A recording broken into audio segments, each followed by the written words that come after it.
Just to clarify, now when the envoy says we will consider alternative options to free the hostages and so on, what is meant by that? Because, you know, if we have seen that only through negotiations were the hostages released in the past.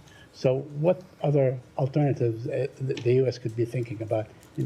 Well, I refer you to my previous response. I'm not going to expand upon what the special envoy has said. Okay, so one other thing, and you also say that Hamas has broken the ceasefire. It was, in fact, the Israeli Prime Minister who broke the ceasefire on the 18th of March, this past March and so on. Hamas had, or at least from what we hear, by the interlocutors and so on, that Hamas has been more than willing and submitted many concessions and so on. So what is required of Hamas so the ceasefire can take effect as far as the United States is concerned?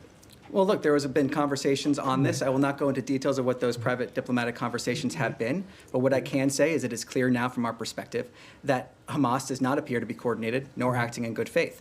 We have approached these conversations with good faith, as has been evident by our comments from this podium and other places, and it is clear now that Hamas has not been acting that way. And lastly, yes. just lastly, according to news reports and so on, the sticking point was actually the actual entry of aid to Gaza. They apparently did not agree on that. Is that really what broke finally, what forced the United States team to pull out, or because they want to maintain this GHF method of allowing aid into Gaza? Look, what I can say is what spokesperson Bruce spoke to just on Tuesday, that discussions of the humanitarian situation in Gaza were part of this, and our effort was to try to get those humanitarian corridors in there. That has been a clear effort by this administration, as spokesperson Bruce described.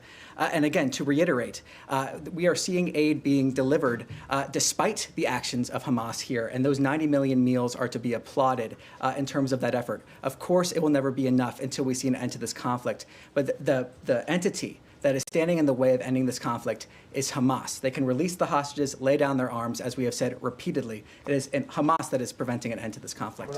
Yes. Tommy.